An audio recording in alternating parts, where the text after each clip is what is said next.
Discussion or comments?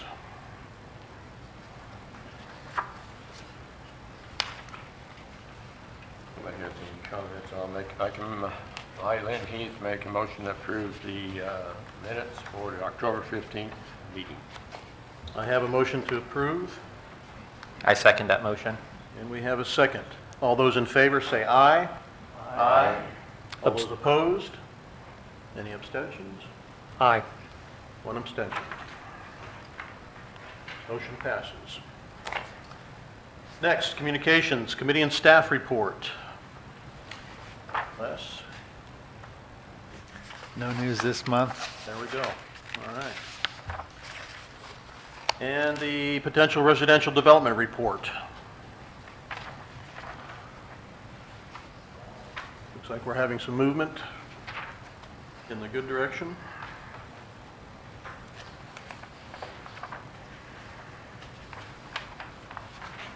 There's lots of job opportunities. Yes. Comments or questions? No. No.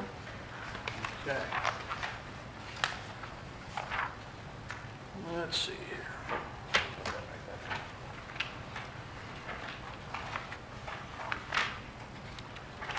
Moving on to item number 5. At this time, it's a public hearing on case number BZAV. Oh, I'm sorry, we do. At this time, we need to recess the Planning Commission, convene the Board of Zoning Appeals. Thank you, Gary. Do I have a motion? I'll make the motion to recess the Planning Commission and convene the Board of Zoning Appeals. I'll second it. We have a motion and a second. All those in favor say aye. Aye. Those opposed? Motion passes. Thank you. Item number 5, BZAV 2019-03, public hearing on an application for variance of Article 7, 100.E5A1 of the zoning regulations on property generally located at 224 West 10th Street, Andover, Kansas. Yep. The applicant desires to construct a large accessory storage structure on a large residential parcel in an older residential neighborhood. The large lot provides adequate separation to adjacent single-family residences and is in an area that already has several large accessory structures and nearby commercial buildings. Staff knows of no reason not to approve the variance pending the outcome of the public hearing.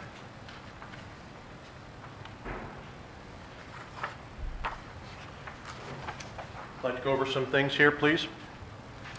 It's important that you present any facts or views that you have as evidence at this hearing so that findings can be made for the decision of this board. In order to grant a variance, 5 specific written findings of fact must all be met according to the state statutes and the city zoning regulations. This board is authorized by state statutes to make a decision appealable only to district court and not to the governing body. After our zoning administrator provides us with some information, I will call upon the applicant, and then we will hear from any other interested parties. Once all have been heard, the applicant will have an opportunity for final comments. The board will close the hearing to further public comments and will then consider their decision, during which time they may direct questions to the applicant, the public, or staff. You should be aware that the board can require such conditions to be attached to the premises benefited by the variance as may be necessary to comply with the standards set out in Article 11.106. These are to reduce any potentially injurious effect of such variance upon other property in the neighborhood and to carry out the general purpose and intent of these regulations. Failure to comply with any of the conditions attached to a zoning permit for a variance shall constitute a violation of the regulations. You should also be fully aware that if the applicant chooses to describe various features of their development plans, the city can only enforce those provisions which are covered in the zoning and other city codes. Anyone wishing to speak must be recognized by the chairperson and give their name and address. Please use the podium, speak clearly, so that your comments can be recorded for inclusion into our minutes. This time, I'm going to ask the board if there are any disqualifications for participating in this case. No. Anybody? No. Official notice for this hearing was published in the Butler County Times-Gazette on October 26, 2019, and notices were mailed to the applicant and 20 real property owners of record in the area of notification on October 22, 2019. The record shows that at least 20 days have elapsed between the publication and mailing dates and the hearing date. Unless there is evidence to the contrary from anyone present, I will declare that proper notification has been given. Although we don't encourage such communications, I'm going to ask the board if there's been any ex parte communications between them and anyone else. No. No. Okay. At this time, I call on the city zoning administrator, Les. As I explained in the memo, this is a fairly typical variance case for a larger storage building. It's in a neighborhood that has larger lots, and the subject property is almost an acre, so there is adequate space for the required separation, and staff sees no reason not to approve. Okay. Any questions for staff? Not at the moment. No. Okay. At this time, I'll now call upon the applicant to make their presentation.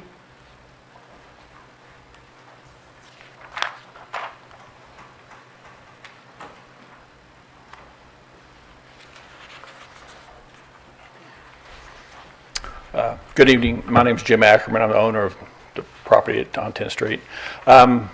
This basically going to build a storage building there for personal storage is the purpose of the building. It'll be a wood frame, steel walls.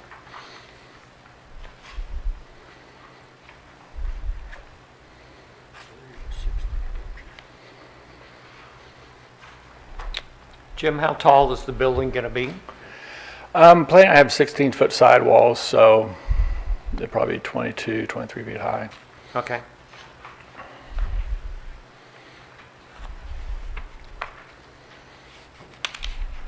And then the primary use of this property, is it a rental? It'll be a rental house, yes. That's your story. It'll be my storage for personal stuff, yes. Is there any screening or anything between the property and the storage? There's some trees there now, but there's not any fencing or anything at this point, no. When I bought the property, we did a lot of cleaning up of a lot of debris, so cleaned most of that out. Yeah. And then what about access to it? My plan would just be to use the driveway that's currently there. There's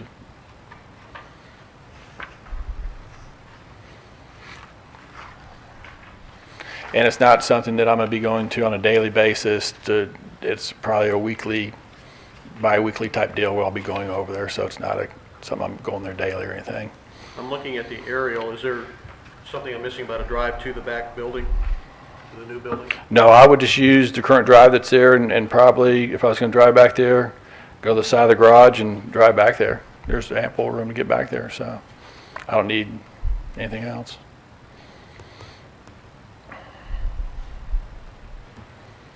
Will there be any storage of outside equipment or anything? Outside, no. Everything will be inside.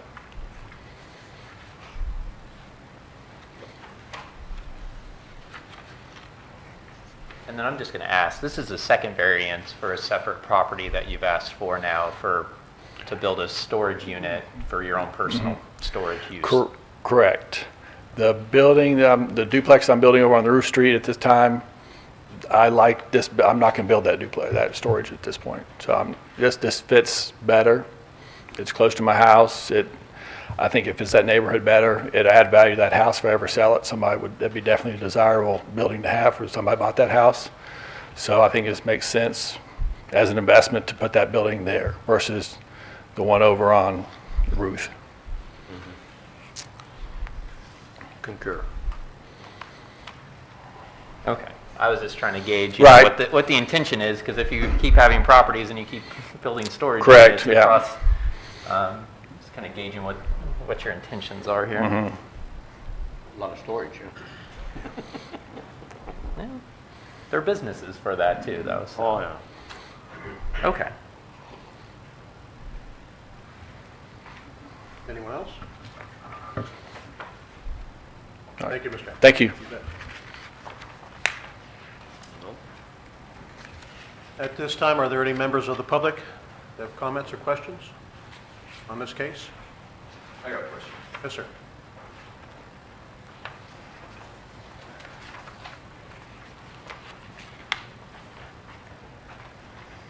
So my name's Steve Walker. I live at 209 Lioba Drive, I'm sorry, the address again, please? 209 Lioba Drive. I own the property at 404 West 10th, which is 4 or 5 properties to the west. And I was gracious enough, and you see the picture of it to the left up there. I was gracious enough to receive the same variance 10 years ago or so. Same area, same neighborhood, and I vote yes. I do think it increases values of the properties up there because the lots are really large, and these type of buildings and structures add value to the property owner. And I am the house that I built was brand new back in 2008, and it's a rental property, so it's the same model as what this individual is going to do. The only thing I do ask is, will you help get the street repaved? I don't know if any of you have driven down that road, but you know, if you wear dentures, you need super poly grip because it's bad. So, anyways, I'm just here to support, I guess, a new neighbor I've never met. So there you have it. Thank you. Thank you. Appreciate Thank it. you. Yep. Anyone else from the public? Okay. This is gonna be easy. Any written communications, Les, on this, outside it? Okay. I'm assuming the applicant doesn't have any other further comments to make at this time? Okay. Hearing no further public comments, I hereby close the public portion of the hearing. There will be no further public comments unless the board wishes to ask questions to clarify information. The board will now deliberate the request. To determine whether the evidence presented supports the conclusions of the required findings of fact, the board will now consider the criteria provided for evaluation.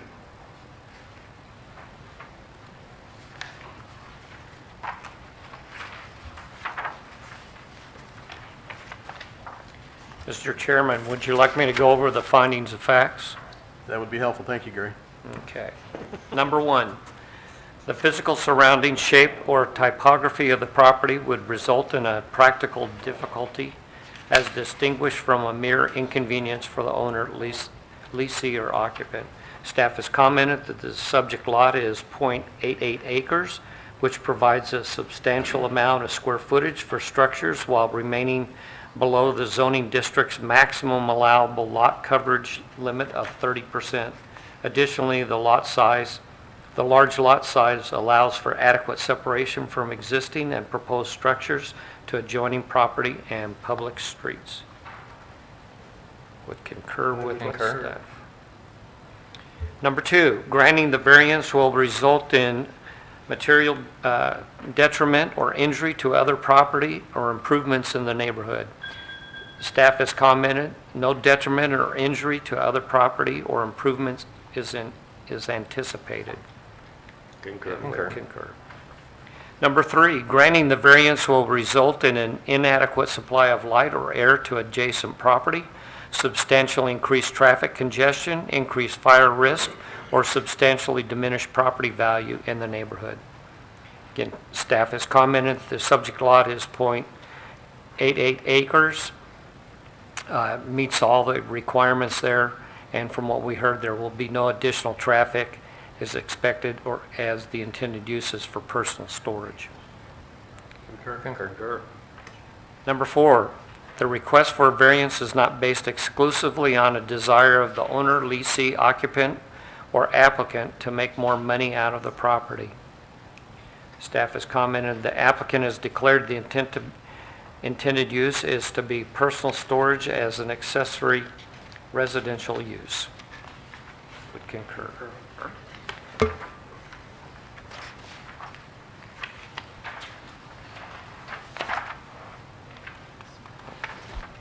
Moving on for the specific conditions to be met.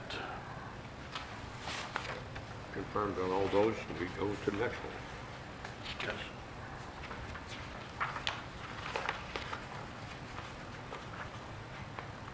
Would you like me to read those, Mr. Chairman? You're doing a good job. Okay. Specific conditions to be met.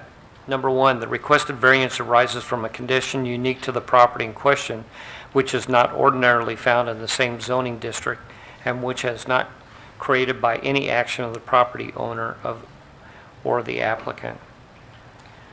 Staff has commented the minimum lot size for the SF-1 single-family residential low-density district is 20,000 square feet. This lot is substantially larger at 38,274 square feet.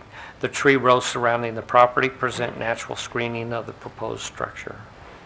I would concur. Concur. Number two, strict application of the provisions of the zoning regulation would result in unnecessary hardship for the owner, leasee, or occupant of the land or structure.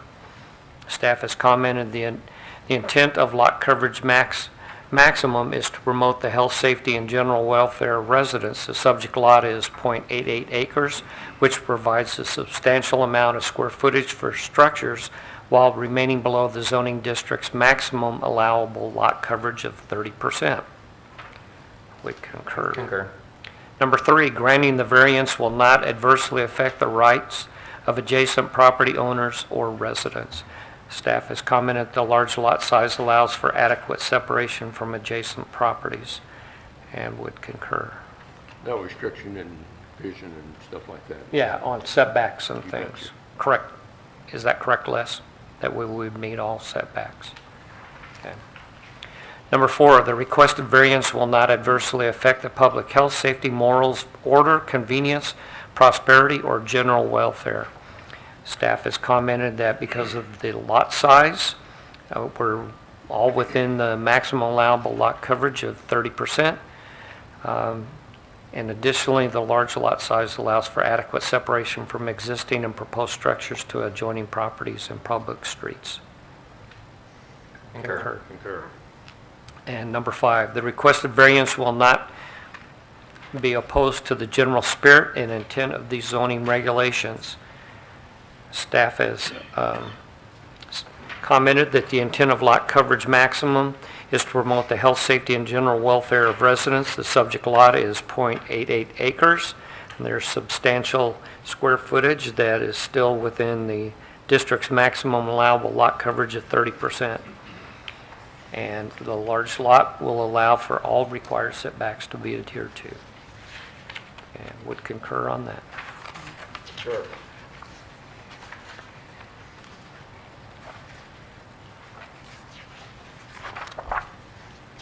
Okay.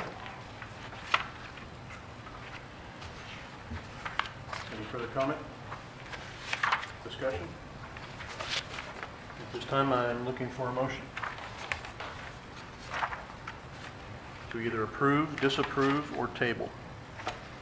Mr. Chairman, having considered the evidence at the hearing and determined that the findings of fact have been found to exist that support all five conditions set out in subsection 11-106.B2 of the zoning regulations and KSA 12759E, I, Brian Davidson, move that the chairperson be authorized to sign a resolution granting the variance for case number BZA V2019-03 as requested. I second the motion. We have a motion and a second to approve. All those in favor, say aye. Aye. Those opposed? Passes unanimously. Thank you, Mr. Acker. Thank you. A resolution will be prepared and made available to the applicant as soon as reasonably possible, but no later than January 3rd of the year 2020. If anyone is aggrieved by this decision, a further appeal can be made to the district court to determine its reasonableness within 30 days after the resolution is signed and filed with the zoning administrator. Thank you.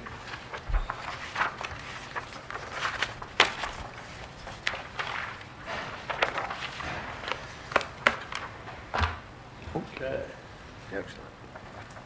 I make a motion, we adjourn the Board of Zoning Appeals and reconvene the Planning Commission. Second the motion. I have a motion and a second to adjourn the Board of Zoning Appeals and reconvene the Planning Commission. All those in favor say aye. Aye. Those opposed? Passes unanimously. Thank you. Okay. Item number 6, case number Z 2019-10, is a public hearing and recommendation on a change of zoning district classification application from the SF1 Single Family Low Density District to the B2 Neighborhood Business District with an arterial transition overlay district on property generally located at the northwest corner of South Andover Road and West Harry Street, Andover, Kansas.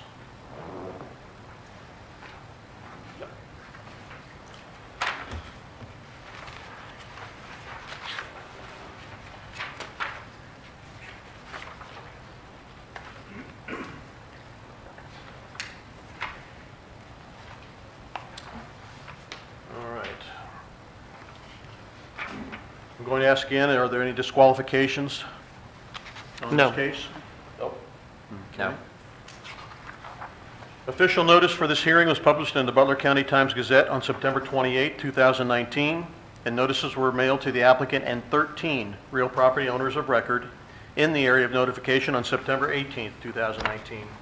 The record shows that at least 20 days have elapsed between the publication and mailing dates and the hearing date. Unless there is evidence to the contrary from anyone present, I will declare that proper notification has been given. Any ex parte communications? No. No. Okay. Les, can you tell us? You remember this public hearing was continued from last month's meeting in order to allow the applicant to respond to some questions and comments from both the Planning Commission and the public. The applicant has responded by reducing the application to the MXR Mixed Residential District with an arterial overlay to allow not only the permitted but the special and conditional uses in response. The applicant's agent is here tonight to explain that, maybe answer any further questions. Okay. Would the applicant please come forward? You can find a podium. Good evening, Brian Lideback, MKC Engineering, 411 North Webb Road, on behalf of the owners and applicant. We heard that there was some concerns about the application we put forward, which was a B2 zoning with a ATO overlay, which included MXR. We've gone ahead and removed all of the B2 and B1 land uses, which is a significant change. And one thing I'd add is that the ATO does provide additional protections that are not provided in the standard zoning classification. And I think you guys probably have a copy of the ATO in front of you. But if you needed me to walk you through any of those conditions, I can certainly do so. Just as this is what we had, and we've gotten rid of all of these uses over here, and we're left with just these handful of uses here. So it's a highly, it's a big change. It's a big change, and it's not what we originally wanted, but I think it'll suit the property well. It'll suit the traffic patterns that are there, the uniqueness of this property, and it will certainly be a better use than the land use that's currently restricted to, which I think is very important to distinguish. Probably the other major thing is that the comp plan supports this plan in MXR. So I think for all those reasons, I think it makes good sense to make recommendation for approval tonight. And if you have any questions, I can certainly help you with those. When these get converted, will there be access from one lot to the other lot? Yeah, those type of conditions will be handled at the time of plating when the unique scenarios are more well-known. But certainly, they'll need to have cross-lot access with whatever scenario goes about. Good. I hadn't read that other stuff that much to know.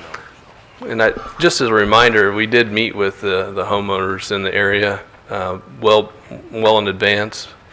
That was back in September 12th. I just thought I'd remind you of that. I think that's important as well because we have reached out at different levels of trying to get a hold of people and to make it a better ATO fit for them.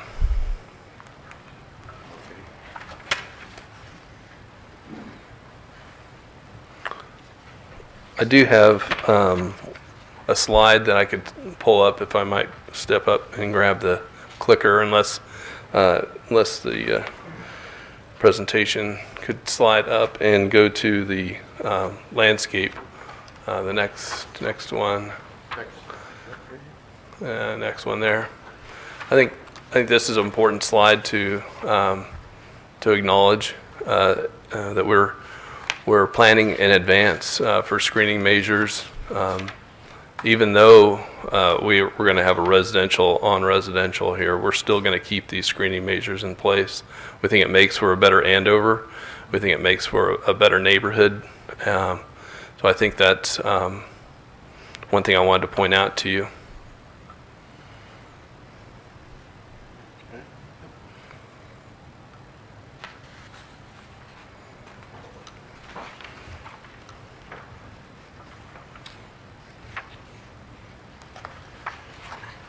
Any questions for the applicants?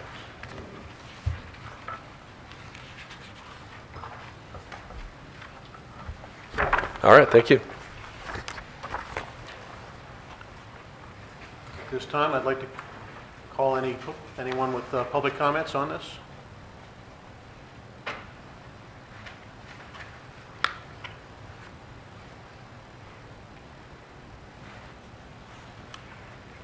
David Sharp, 1441 Aldridge. If you remember last month when we was here, we had a lot of our neighbors and friends were here, and virtually all of them are against this change. So I'm not going to go over all the reasons that you heard last time as to why everybody's against it that lives in the neighborhood. But I will point out two issues that you guys ought to really be concerned about with your level in the community. The decision you make today, especially if you agree to rezone this property, is going to have long-term effects on the specific area, but also possibly in the whole town of Andover. The area, if you change the zoning, will make it easier for the next person that wants to change zoning down the street or across the road from there and so on, because now you have to change from one zoning district, which is single-family homes, to another type of district, is the type of thing you're going to make the decision of. And one of the questions that you have to answer when you go through your review, is this a similar district? In the future, if you make this change, that will be, that question will be, it could be a similar district right next to it. So that would be one thing that's going to make it easier for what we call the creep effect, for this small change at this corner to go ahead and creep right on down the street, both directions, with this kind of neighborhood. So that's one of the decisions you got to make. Do you want to allow that to happen? And the neighborhood does not want to allow that to happen. The other decisions is really the city's issue. The city put out a 10-year plan, a comprehensive plan, a very extensive comprehensive plan that I've read most of. Excellent plan, by the way. This district was not, this area was not included in that plan in any way to be changed from single-family homes. If you make that change, and change that, you've opened yourselves up for the next people that want to change something from the comprehensive plan down the street, other parts of Andover and so on. It allows them to make that change a lot easier in other locations. I understand that this is the first significant change you're going to have to that comprehensive plan. It's been in effect for 5 years. So you're going to open yourselves up for possible problems in the future by allowing this change to be made, that other people can use that as an example why they want changes made that's contrary to what the comprehensive plan made. So those two reasons, as well as the neighbors not wanting this change in any way, I encourage you to vote this down. Thank you. Thank you, Mr. Sharp.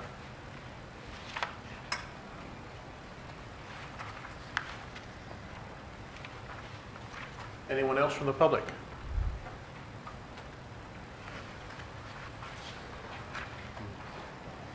Brian?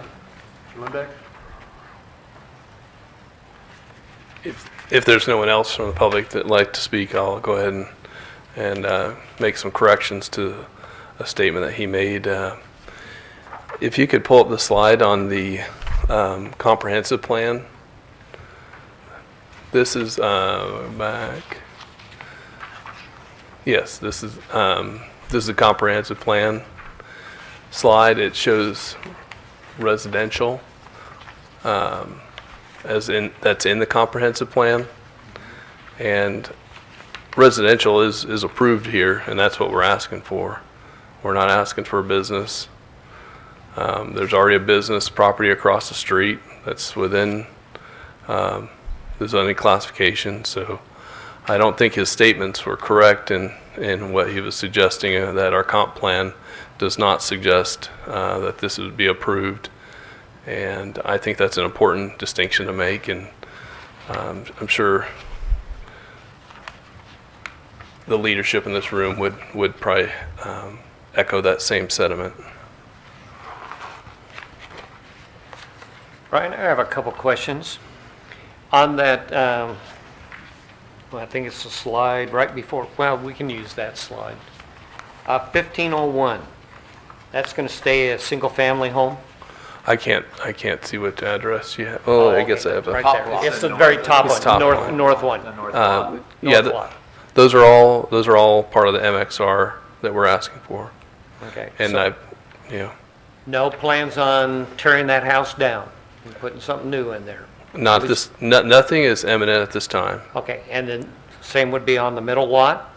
That's right. So there's the possibility of something on the south lot, that becoming a single family or a multifamily? There's a whole there's a list of uses that would be allowed on the entire, everything you see in yellow there. Okay. That's But no commercial? That's right. No commercial. Okay. That's not allowed in the MX. Everything that's allowed in MXR is what we're asking for. We did omit a handful of things that we didn't think would be beneficial. I think there was like a halfway house. We didn't think that was conducive to this location. There was some, you can see it there. Where's that list? It's in the ATO. Yeah, it's land use, number 2. Can we bring that up? I haven't found it yet. Very That's first It's on the very first page of the Number 2. land use. And Brian, the reason I ask this is just so it's out there for public. It's Sure. it's in our minutes, Yeah, you know, what Yeah. you're talking about. yeah.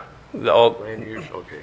Okay, now I see in the bottom half of that paragraph. Yeah, those are things that we've accepted out because we don't think they fit, even though, there are possible things that could be allowed in an MXR district. Sure. So what kind of things do you see being used here? I think your imagination can work just as well as mine, but I think it would be a good use would be some sort of senior housing. We've had issues in Andover where people their kids graduate and they sell their 3/4 acre lot or whatever, and they leave. And I think this would give people an opportunity to stay in the community close to where their roots have been, And so I think senior housing would be a very viable potential use there. That's probably what I see as probably the most viable use.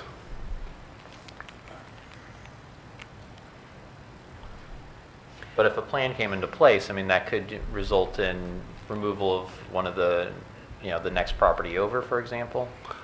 I mean, that would be allowed in this type of development, or what you're asking for. To demo one of the existing houses? Right. Oh, sure, yeah, that's what Okay. we're, One of those two. yeah. One of the two that's in this area. Or, What are you talking about? oh, I mean, you could demo the whole thing and you could put in Oh, yeah. multiple family residents there. Yeah. Bunch of duplexes, triplexes. I used to live down very close to that, down Harry Street in Aspen Creek.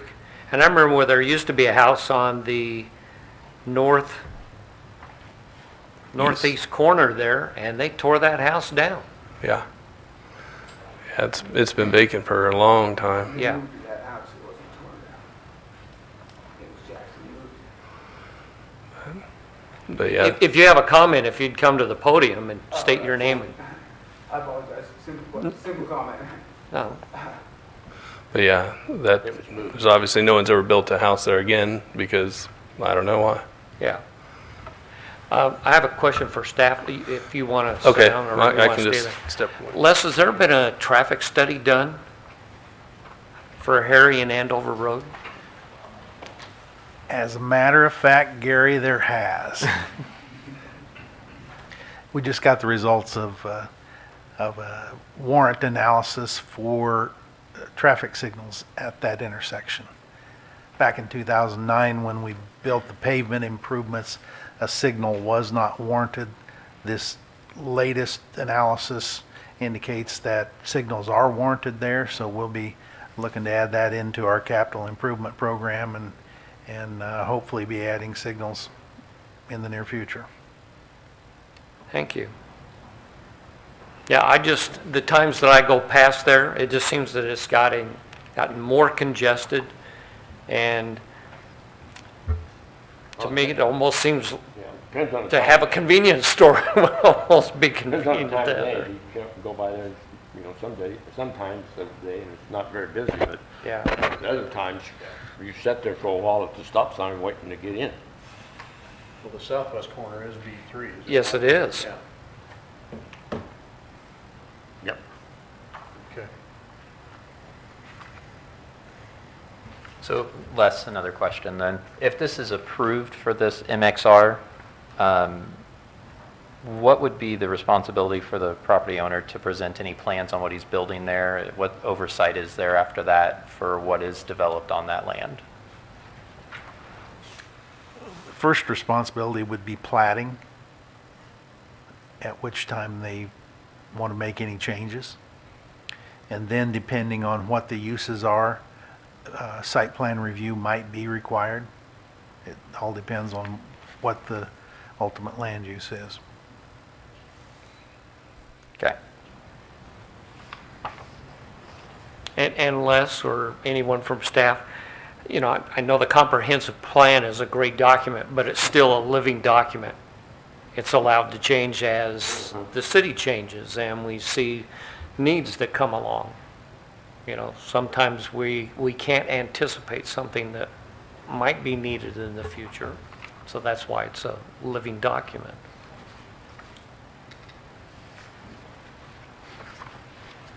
One more question then. I know that the applicant has kind of given us one idea of what can be there with this approval, and given the restrictions that they're putting in place, what are some of the other things that are allowed in the MXR then that would be allowed for the owner to build there? I think the applicant has that list of all of the permitted and special and conditional uses. There are single family, two family, multiple family, assisted living, and medical offices. It lists special uses. What's special The- uses? The the ATO, what they've asked for is that all of those special and conditional uses, except for those that they've specifically written out, are outright permitted by virtue of that ATO. Okay.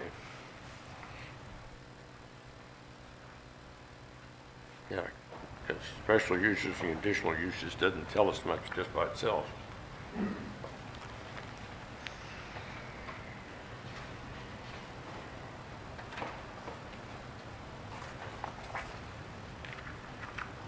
Further discussion?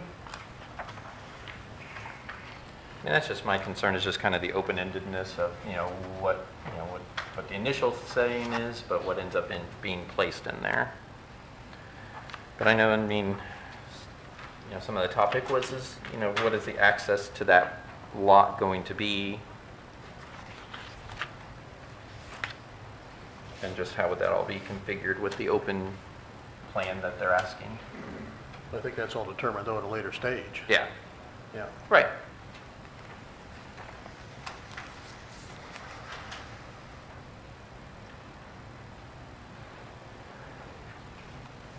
That'd be commercial, it could be some type of commercial on the, across south of here. Southeast, yeah.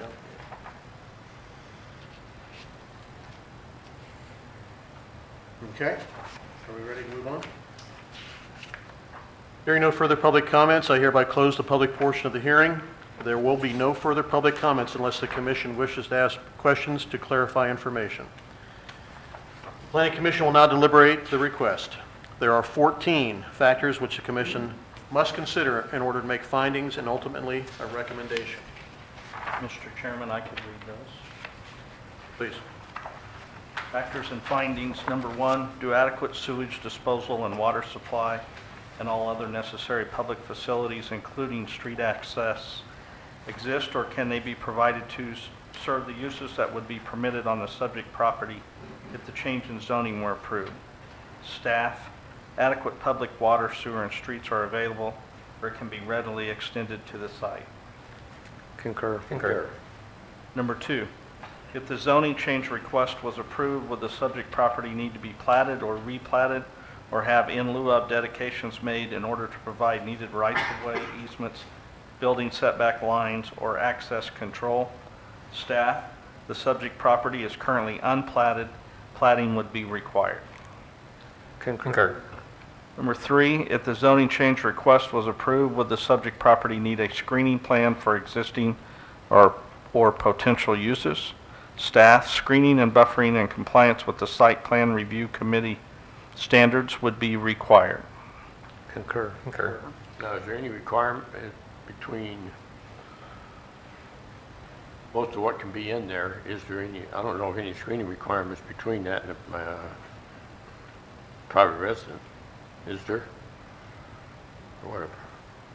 Screening is not required by zoning between single-family and multifamily. However, the applicant has I saw filed an that. ATO and Yeah. offered the screening up. Yeah. I just wanted to make sure. So, I would agree that, they've provided screening plans and that, we make sure that that stays in their plans. Yeah, just not required. Number 4, what fact-based information in support of or in opposition to the requested zoning change has staff received?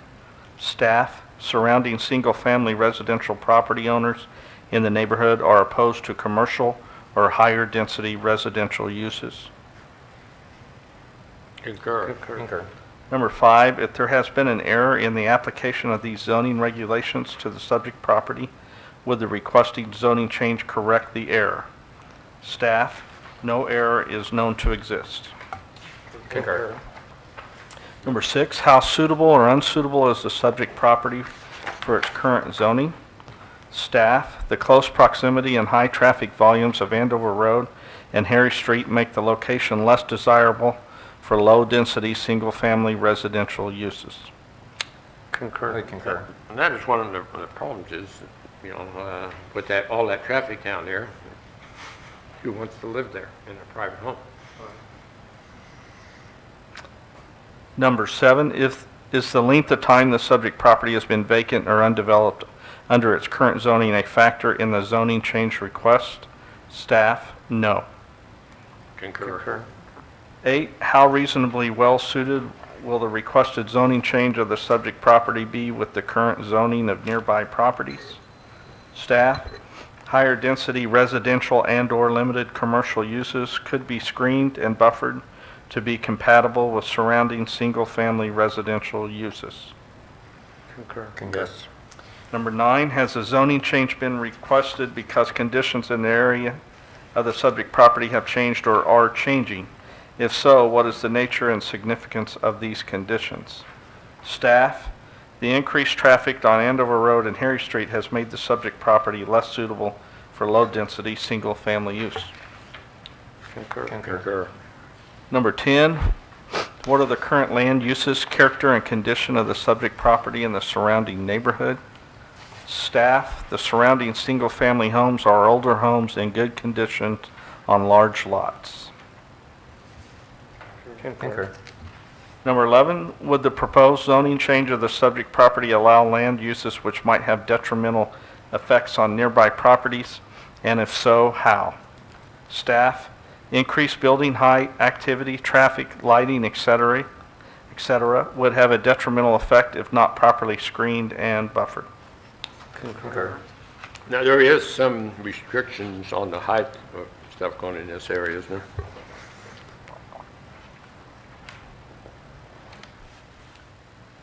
Like the maximum height for the zoning district, is that what you're asking, or? Yeah, what is this, MXR or whatever the heck it is?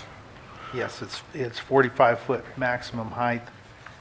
The single family is a maximum of 35 feet. Okay. Number 12, how would the requested zoning change conform with the city's comprehensive plan and other adopted master plans and policies? Staff, the comprehensive plan future land use map depicts residential use of the subject property and recognizes the overabundance of commercial property, both developed and undeveloped. Concur. But when it says residential use, that could be multiple family or two-family homes. 13, do any professional persons knowledgeable on conditions that affect this zoning change request have information or recommendations to provide which would be helpful in its evaluation? Staff, the requested mix of optional residential/commercial development is within the scope of the ATO, Arterial Overlay District, which was intended to limit specific uses, to facilitate the conversion of single-family residential properties along the arterial streets to limited business uses. Staff supports the MXR, multiple family/mixed residential district, as an underlying zone with an arterial overlay district, which would outright permit the special and conditional uses listed in the MXR district. Concur. Concur. 14, how would the potential loss in value or hardship imposed on the applicant compared to the relative gain to the public health, safety, and welfare if there is a change from the current zone to the requested zone? Staff, the proposed mixed residential permitted, special, and conditional uses and bulk regulations with required screening and buffering provide a transition from the high traffic volume of Andover Road to the existing larger lot single-family residences. Concur. Concur.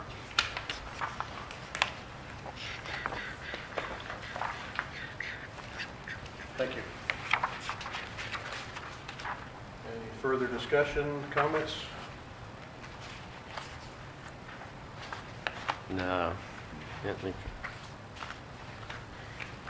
Well, I wonder, people do not want to build a private home on that corner. I have to agree, and particularly with the another corner being business already, they're not going to take that chance.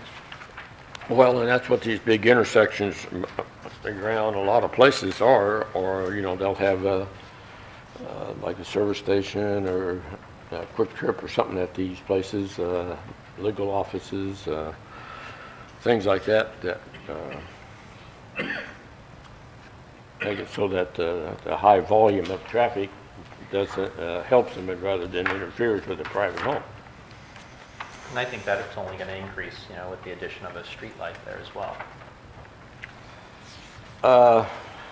It's going to increase even without a street light. Yeah. And more accidents. I just meant the desirability of a single-family Yeah. home there. There's some more traffic going to be going that direction. More people are building out there.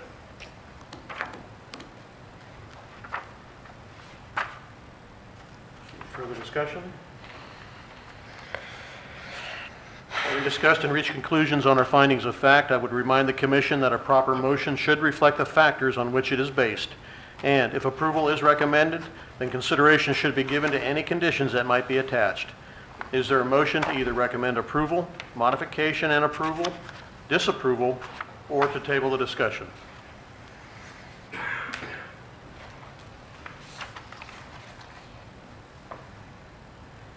Mr. Chairman, having considered the evidence at the hearing and the factors to evaluate the application, I, Gary Israel, move that we recommend to the governing body that case number Z 2019-10 be approved based on the findings of the Planning Commission on findings 6, 8, 9, 12, and 13 as recorded in the summary of this hearing, and that the following conditions be attached to this recommendation, that this would include the screening as proposed by the applicant. I, Alex Zarchin, will second that motion.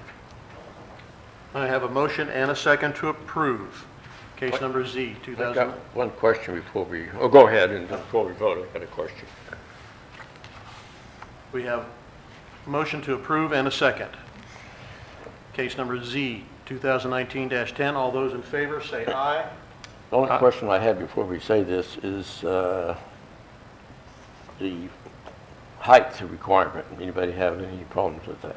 I should have brought that up before, but I don't think that's that high. Okay, I just wanted to make sure. Okay. All those in favor say aye.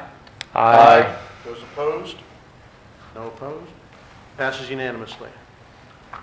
Thank you. The case will be forwarded to the governing body with the Planning Commission's recommendation and a written summary of the hearing for consideration at the regular meeting of December 10th, 2019.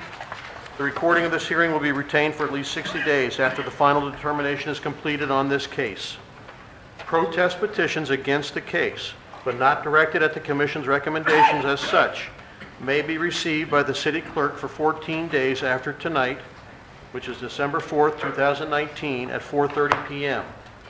If there are properly signed protest petitions with accurate legal descriptions from the owners of record of 20% or more of the total real property owners within the official area of notification, both inside and outside of the city, and not counting public street rights-of-way or specific statutorial excluded property, then such a change shall not be passed except by a 3/4 vote of all members of the City Council.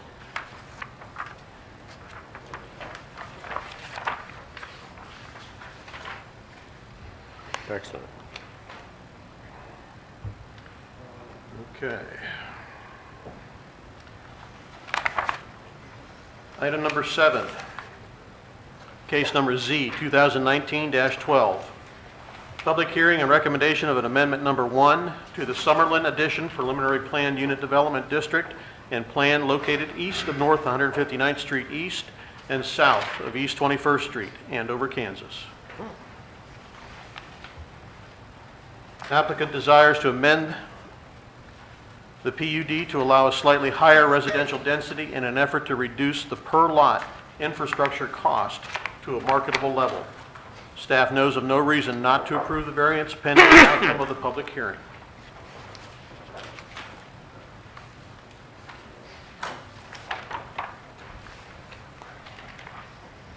Okay.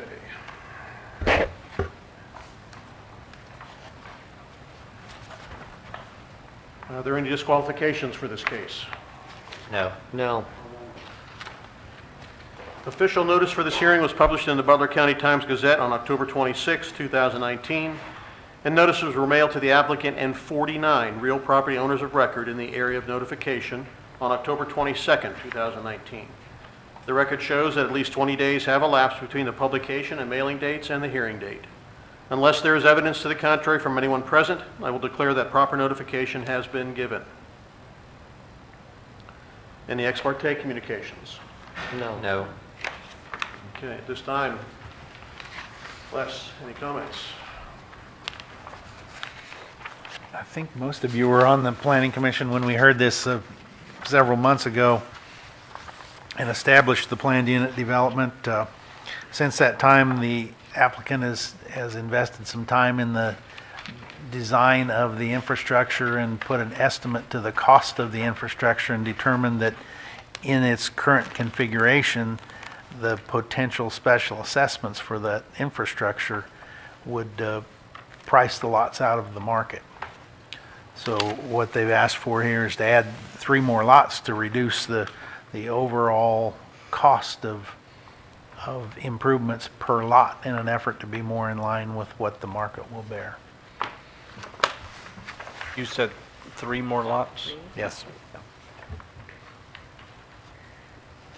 I need an explanation here a little more. Because I just see 1 and 2, that's why I was wondering, what are we looking at? What am I missing? Do we have an original? Is this the new plan? This is the new one. This is the new plan. And Phil Myers here from Baughman Company, he can answer the specific questions. Okay. Oh, yeah. Good evening. Phil Meyer with Baughman Company, agent for the applicant. Yeah, I think Les summarized it very well. We had 2 parcels prior.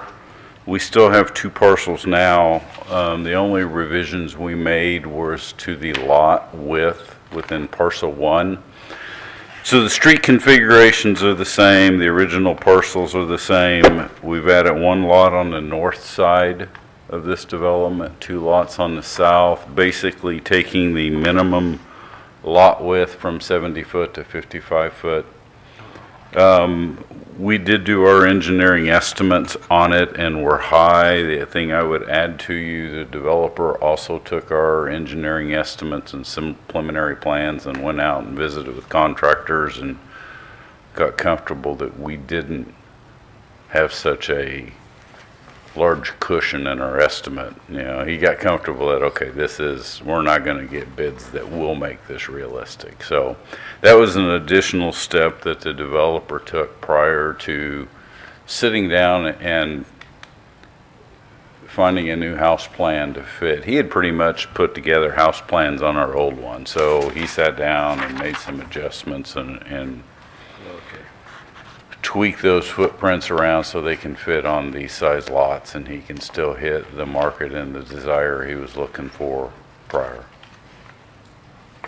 So with that, I'll be glad to answer any questions you may have.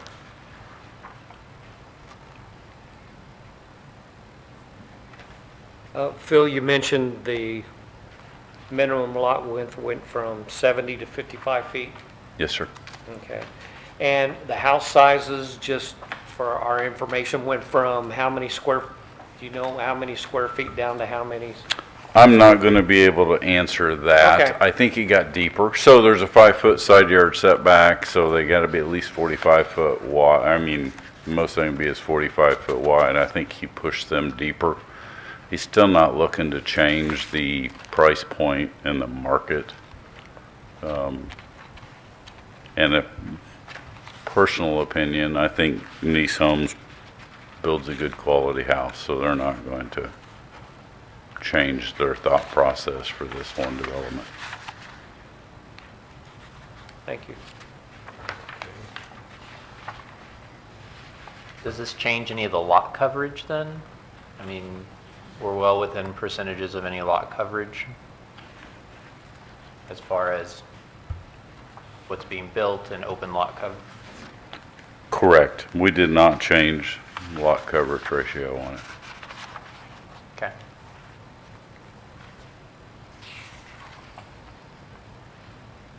Because then it still looks, I mean, just kind of looking at this design, I mean, there's still, I mean, there's some that are 55 is almost the maximum, and some of them are even shorter, narrower than that. No, 55 will be the smallest lot width. Oh, is it? Okay. Yes, sir. Maybe I'm just misreading. Thought one of them even said,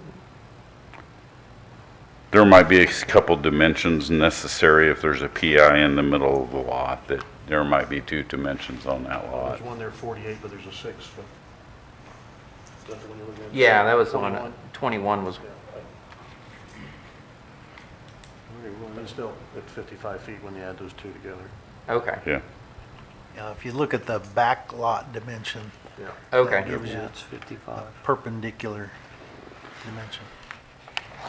Then several of them, we have run utilities through the middle of the lot, which helps ease our burden on some of the infrastructure costs too. So you'll see both between 7 and 8 and 25 and 26, we put some easements in there so we can get storm sewer and utilities back there easier. What's their original house? Am I thinking of the right, is that original house still staying? Yes, ma'am. It's in parcel 2. Okay, thank you. Oh, okay. And yeah, no revisions to parcel 2. That was some of my confusion.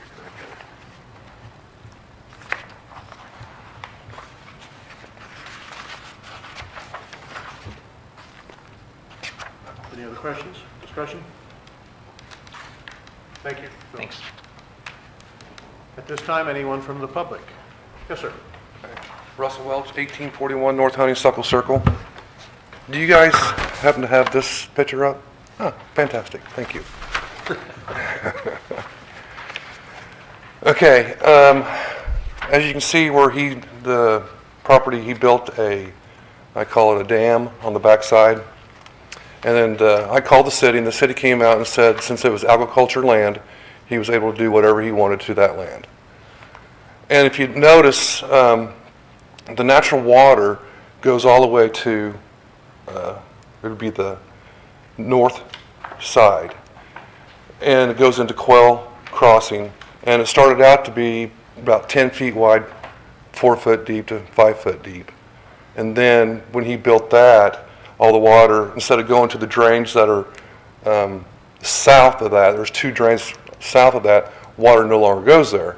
So now Quail Ridge was starting to get more water into almost to their houses. Well, he realized that he kind of made a mistake by doing that, so then he dug a ditch all around there, and 4 houses down from me, he tried to go into one of the drains. Well, now we have a 4 foot by 6 foot or 8 foot pond that holds water, and it doesn't go down to that drain, which now we have mosquitoes.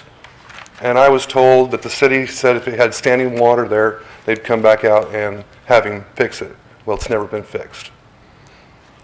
So, and then I just heard from the gentleman here that he is planning on putting in more water treatments, so the water will drain. I like that idea, and I don't mind getting new houses there or whatever. But there's only, when you said 3 lots, is it just 3 more houses that they're going to build there, or are they building, how many houses are they building? And what is the price range of the houses they are planning on building? Looks like there's 35 lots proposed, along with the existing, Less 2 lots there, so it'll be 33, huh? Right. Where am I missing? Oh, they're counting it lot 1 and lot 2. Oh, They're using yeah. that Oh, parcel. okay, sorry. So it'd be 33. 33. Yeah. That was confusing. 33 lots. 33 lots? 33 homes, excuse me. And the house range, are they going to be from $150,000 to $200,000 homes? I mean, I know across the street they're, $1 million homes. Phil, would you happen to know that? I remember it was brought up in one of the subdivision When he's done. meetings. Okay. Are they gonna, are they gonna take down that dam, and restructure that, and move all that stuff around? Because it does impact all the houses out there of flooding. Because from my house, from my back door, my property line is 25 feet. And since they, Plan? I can explain that when I come up.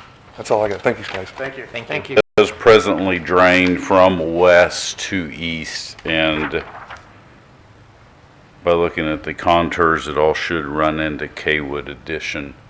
The applicant bringing this for you tonight was not the landowner that built that berm on the back end. And I'm not saying water doesn't go into Quail Crossing. It might right now. I don't know. When we get done with this, our detention's in that center road, and we have storm sewer systems that go to the backyards, and then into that. End of the day, it all drains into Kaywood Addition when an underground storm sewer system, with us detaining on site the difference between pre and post development. So if that property today is shedding water to the north, that should be corrected upon site development. Always hesitant. So what I was told, I didn't ask on this one. When we brought the first one to you, 300,000 was the price point, and I assume that it's going to, when you say that, they end up between 325 and 4. Usually, very few people can build a house at the price point. It goes up. I'm reluctant to answer those questions. Those aren't questions that are relevant. If I meet your subdivision regs or I meet your zoning, Right. value of the house shouldn't be a consideration. Personal planning opinion, but that is the market they were looking for. Thank you, Phil.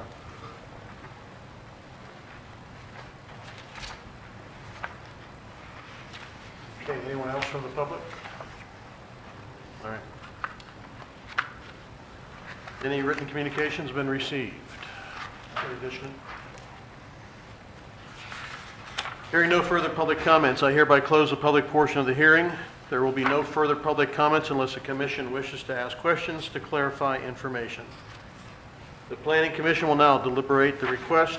There are again 14 factors which the commission must consider in order to make findings and ultimately a recommendation.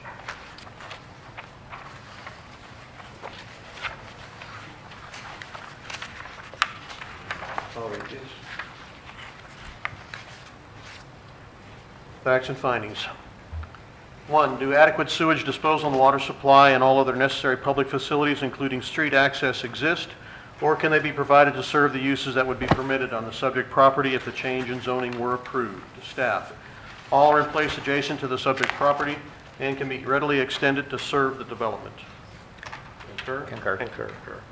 2, if the zoning change request was approved, would the subject property need to be platted or replatted, or have in lieu of dedications made, in order to provide needed rights-of-way, easements, building setback lines, or access control? Platting would be required. Concur. 3, if the zoning change request was approved, would the subject property need a screening plan for existing or potential uses? Screening would not be required, per staff. Concur. 4, what fact-based information in support of or in opposition to the requested zoning change has staff received? None at this time. Concur. 5, has there been an error in the application of these zoning regulations to the subject property? Would the requested zoning change correct the error? Staff, not applicable. Concur. 6, how suitable or unsuitable is the subject property for its current zoning? The subject 10-acre single-family is suitable for its current use. Concur. 7, is the length of time the subject property has been vacant or undeveloped under its current zoning a factor in the zoning change request? Staff, no. Concur. 8, how reasonably well-suited will the requested zoning change of the subject property be with the current zoning of nearby properties? Staff, the proposed development of a single-family residential subdivision is compatible with the existing single-family uses surrounding the subject property. Concur. 9, has a zoning change been requested because conditions in the area of the subject property have changed or are changing? If so, what is the nature and significance of these conditions? Staff, the subject property is surrounded by single-family residential developments, which are likely the highest and best use for the property. Concur. 10, what are the current land uses, character, and condition of the subject property and the surrounding neighborhood uses which might have detrimental effects on nearby properties, and if so, how? Staff, the subject property is surrounded by single-family residential developments. The further development of the subject property would increase traffic, lighting, noise, activity, etc., but no more than those properties which surround it. Concur. 12, how would the requested zoning change conform with the city's comprehensive plan and other adopted master plans and policies?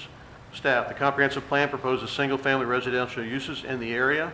The plan supports the infill of underutilized properties to make the best use of the public investment in infrastructure. Concur. 13, do any professional persons knowledgeable on conditions that affect this zoning change request have information or recommendations to provide, which would be helpful in its evaluation? Staff approval as applied for. Concur. Lastly, 14, how would the potential loss in value or hardship imposed on the applicant compared to the relative gain to the public health, safety, and welfare if there is a change from the current zone to the requested zone? No detriment to the public health, safety, or welfare is perceived. Concur.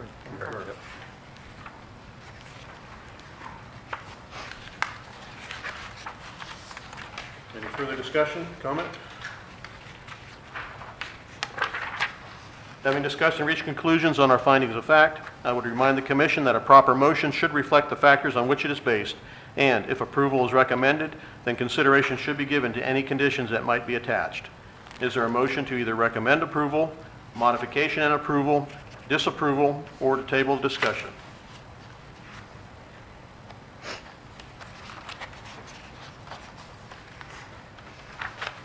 Mr. Chairman, having considered the evidence at the hearing and the factors to evaluate the application, I, Gary Israel, move that we recommend to the governing body that case number Z-2019-12 be approved based on the findings of the Planning Commission on findings 6, 8, 9, 10, and 12 as recorded in the summary of this hearing, and that the following conditions be attached to this recommendation, and that is that the property needs to be platted.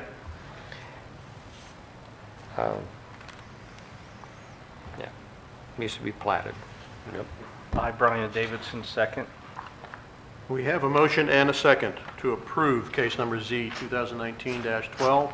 All those in favor say aye. Aye. Those opposed? Passes unanimously. Thank you. This case will be forwarded to the governing body with the Planning Commission's recommendation and a written summary of the hearing for consideration at the regular meeting of December 10th, 2019. The recording of this hearing will be retained for at least 60 days after the final determination is completed on this case. Protest petitions against the case, but not directed to the Commission's recommendations as such, may be received by the city clerk for 14 days after tonight, which would be December 4th, 2019 at 4:30 p.m.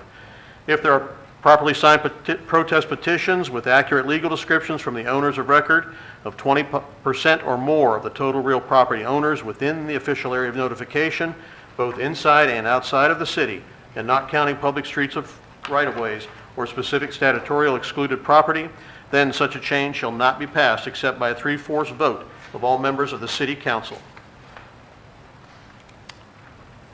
Okay. Excellent.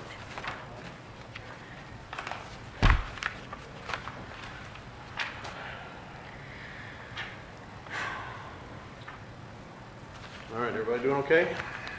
Yep. Yep. All right, item number 8.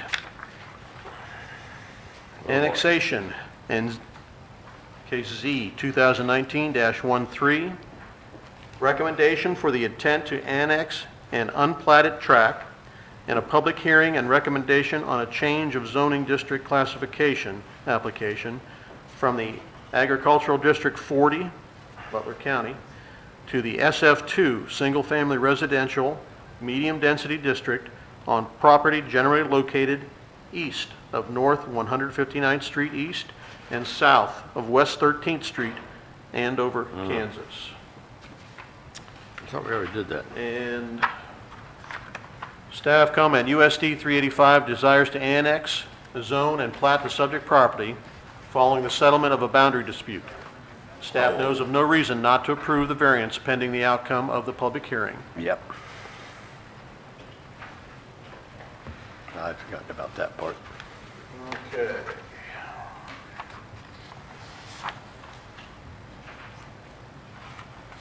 Yes, this was an item a long time ago, and I didn't know it had taken this long. Any disqualifications declared? No. This time? No. All right. Official notice for this hearing was published in the Butler County Times-Gazette on October 26, 2019, and notices were mailed to the applicant and 4 real property owners of record in the area of notification on October 22, 2019. The record shows that at least 20 days have elapsed between the publication and mailing dates and the hearing date. Unless there is evidence to the contrary from anyone present, I will declare that proper notification has been given. Any ex parte communications? No. No. Nope. Mr. Mangus? You remember a few months ago, the boundary of this parcel was disputed with the adjacent property owner. So at that time, in an effort to keep the school construction moving, the district made an exception to the boundaries, to their full legal description. And the boundary dispute was cleared up in court a few weeks ago. So the school is back to you now to annex, zone, and plat this little 24-foot wide sliver of property that was the subject of that dispute. On the east side of the, yeah. Yes, on the east side of the parcel. Yep. I remember that. Mr. Applicant? Phil Meyer with Baughman Company, agent for the applicant. Yeah, we're just trying to clean this up, so there's just not a future strip sitting out there for forever. You're gonna see in a little bit with the replat. We had one large lot before, and we're gonna have one large lot again, adding this 24-foot strip to it. Yep. Questions for the applicant? It's been a while. Any comments from the public? Okay.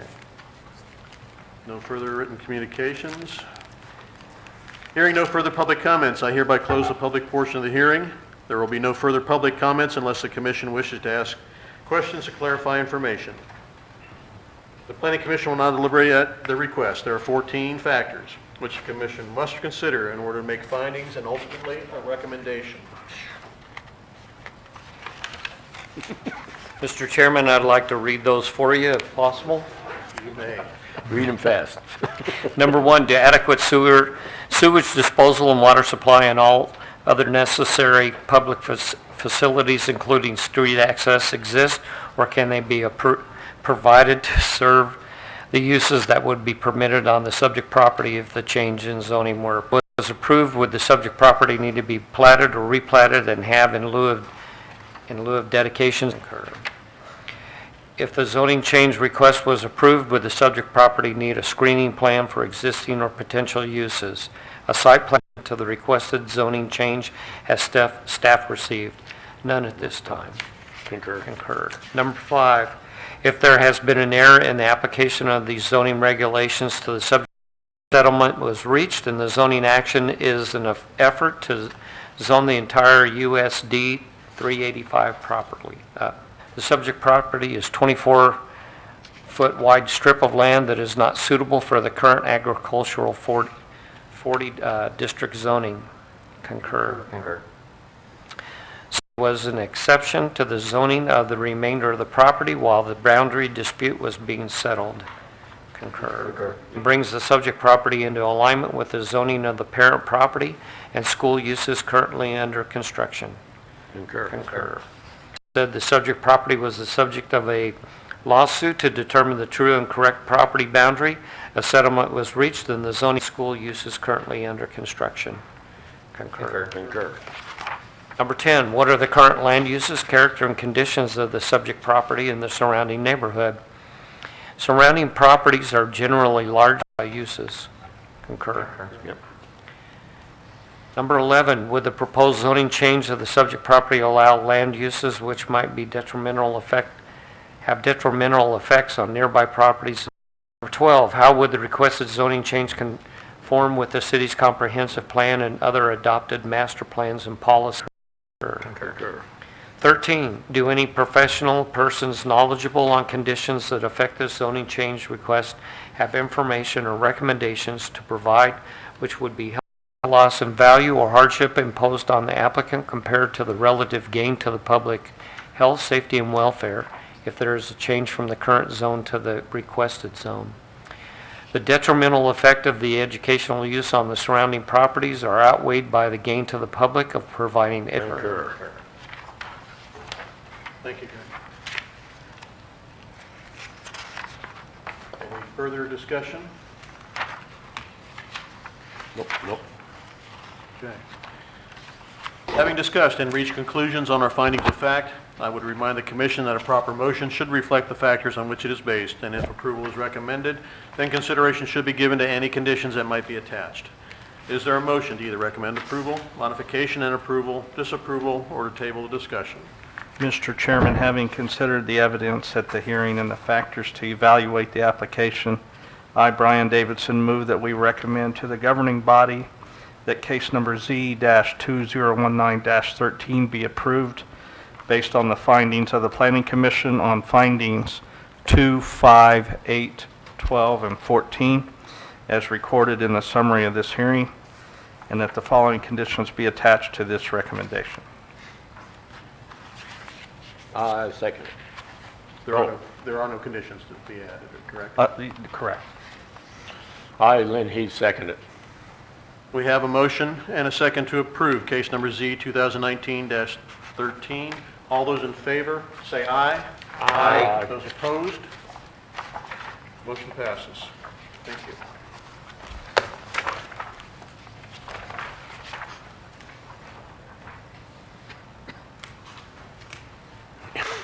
Oh, you still got stuff to read, don't you? Yeah, I do. We toss it away. Yeah. Number 9, item 9, final plan unit development. Review of the Cornerstone 9th edition final plan unit development plan located east of North 159th Street East and north of West 21st Street, Andover, Kansas. Staff and subdivision committee have reviewed the final PUD plan and recommend approval.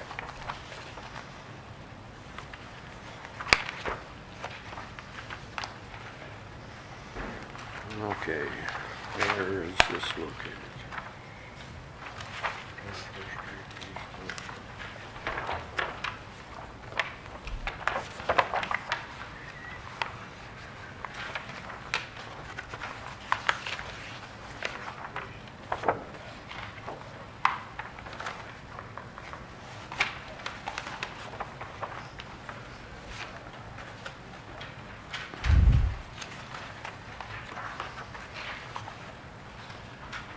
Les, anything on this? As we noted, the subdivision committee has reviewed this final PUD plan. Since that time, however, the applicant has made some minor revisions to the reserve at the south end of the property, and I think Brian Lindeback is here and can explain that revision and give you the reasoning why. Good, thank you. Yep.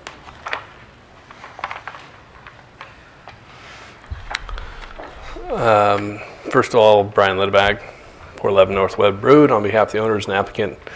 I apologize for this change. This is something that came in during the planning process, and it didn't get addressed until at the very last minute, because we were at subdivision just a week ago and we didn't discuss anything about this, but it's a minor change. This lot right here, if you can see that, I'll also, it's this lot here in the corner.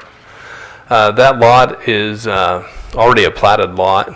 We included that lot in this plat to make a different lot configuration, and it was decided, since there are already specials and things of that nature, special taxes that are already being set up that go to that parcel, it would just be a lot easier paperwork-wise if we just left it out. So we don't have a big issue if you say, I'm sorry, Brian, you brought subdivision, we want you to leave it the way it was. But really the only thing that's different is this lot comes out. The legal description, of course, changed on the boundary of the plat. This line came straight up, and then the balance of this lot, now it's going to be lot 2, got a little bit bigger, and that's really all that happened there. So it's not really any big change at all.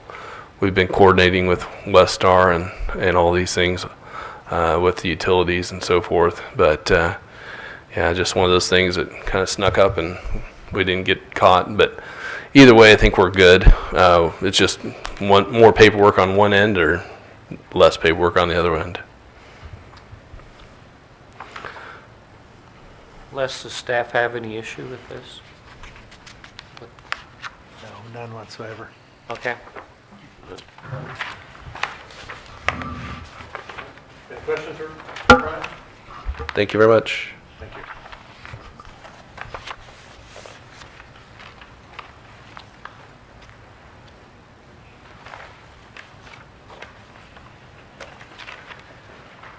Okay.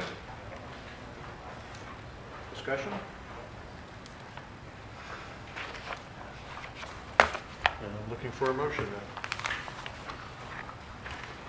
Mr. Chairman, I'd make a motion that we approve the final plat unit development for Cornerstone 9th Edition, located east of North 159th Street East and north of West 21st Street, Andover, Kansas. I have a motion, And a second. and I have a second to approve. All those in favor say aye. Aye. Those opposed? Passes unanimously. Thank you.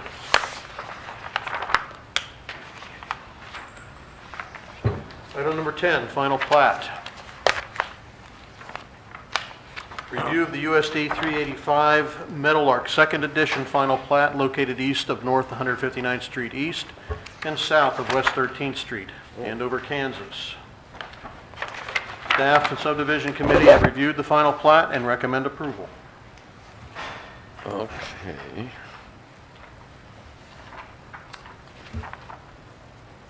Les? You summed it up well. Subdivision and staff have looked at it. The applicant has made those requested adjustments from the subdivision committee, and Phil Myers here from Baughman Company to address any comments or concerns you may have. Thank you. Do we have any questions for Phil?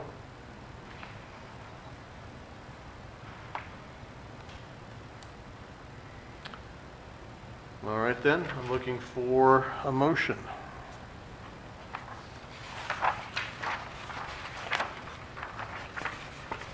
Mr. Chairman, I, Gary Israel, would make a motion that we approve the final plat for Meadowlark, or for USD 385 Meadowlark Second Edition, located east of North 159th Street East and south of West 13th Street in Andover, Kansas.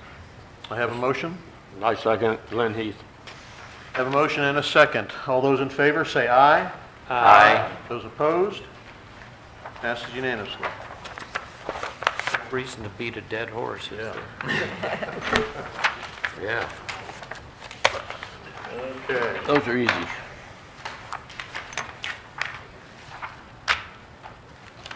All right.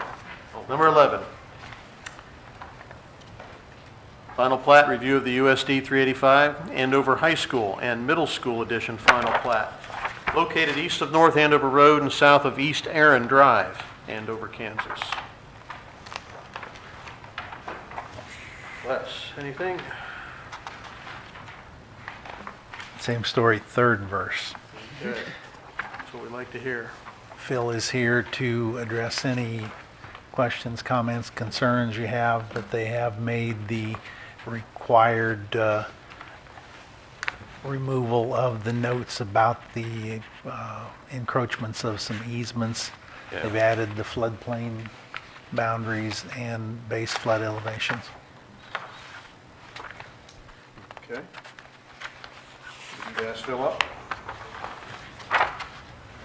I have one question for Phil. And that's because I'm on the GAG committee that works with the parade. The parking lot for the high school's really changed, you know? Yes, there Is is. there the same number of parking spaces as before, or is it increased? It's increased. Increased? Okay, I can't tell you how many, but there's more Yeah. parking spaces than, yeah. That's good and bad for GAD, because now we got one big parking lot to try to get everybody in, as opposed to smaller lots, so. But I think it helps to get it all together, so, good job. good, thank you. Anything else for Phil? Thank you. All right then. Now, Mr. Chairman, I, Gary Israel, would make a motion that we approve the final plat for the USD 385 Andover High School and Middle School addition located east of North Andover Road and south of East Aaron Drive in Andover, Kansas. I have a motion. I'll second that motion. I, Alex Zarchin, will second that motion. I have a motion and a second to approve final plat. All those in favor say aye. Aye. Those opposed? Passes unanimously. Thank you. Oh, man. All right. Item number 12, final plat, review of the Butler County Community College final plat located east of North Yorktown Parkway and south of East 13th Street, Andover, Kansas. Ouch. Les. You remember over a year ago, we started the process to plat the Butler Community College property. The building construction is ongoing inside and in addition to the existing building. You remember we had an appeal of a decision on the platting of the property in Yep. order to build a second building on the property. The applicant, the Butler Community College, has decided that they will plat the property and provide the required improvements, water and streets. However, during that construction of around the existing building, they made some modifications to the drainage. The plat you have in front of you tonight reflects a minor change in the size and the location of Reserve B that's kind of in the center of the property. Otherwise, everything else on the plat is exactly the same. We're just asking for your approval of the plat as revised before it goes Say- to the city council for acceptance. Reserve B increased in size? It moved in its location. Okay. It was a little wider east to west and was actually connected out to 13th Street in the original format.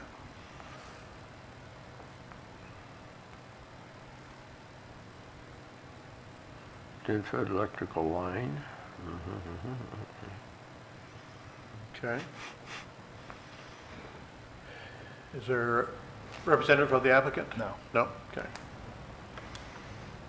Do you have any questions? This was such a minor change and it came up at the Yeah. last minute. We told them we would speak on their behalf.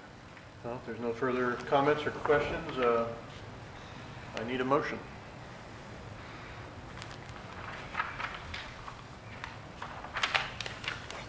Okay, I, Lynn Heath, make a motion to approve the final plat for the Butler County Community College that's located east of North Yorktown Parkway and south of 13th Street. We have a motion. I, Brian Davidson, second. Have a motion and a second to approve the final plat. All those in favor, say aye. Aye. Those opposed? Passed unanimously. Thank you. Member items. So this is a quick addition to our agenda tonight, huh? It was. Things have come together quickly in the last couple of weeks. Well, that's an easy one to add. I do have a question for staff then. This will be a regular occurring question. The property along 13th Street, outside of the sports park, that there was going to be the city purchase of that property. The closing date has been postponed to December 31st, but it is still in the works. Okay. And then just a question then, because there's a new for sale sign out there for a corner property. Is that the original property owners trying to sell a portion of that lot? That's a different owner. Somebody else Of owns, that triangular piece of property. what is that? It's a different owner of that triangular piece of property that is south of the Redbud Trail, in between Redbud Trail Yeah. and Right. 13th Street. Okay. Didn't know if that was existing owners or something the city was trying to do, or, No. but it's a whole separate ownership of that little property line. We find that interesting. It's a regular conversation in my area of people that I talk with, so. So is there a reason why there's been delays and postponements for the closing of that property? Just curious. Anything that can be disclosed or no? If you want to say something, I'm happy to say something too. We're having trouble getting clear title for the property. There are some encumbrances there that are taking a lot of time to clear up. Okay. Thank you. Nothing further, then I need a motion to adjourn. I have one item. Oh, I'm sorry. I hope everybody has a very happy Thanksgiving, and they can spend time with family and friends and rest and relax. You're a gentleman and scholar. Thank you. Yeah, I make a motion to adjourn. I Second have the a motion motion. and a second to adjourn tonight's meeting. All those in favor say aye. Aye. Opposed? Thank you very much. Better. One nurse cares for one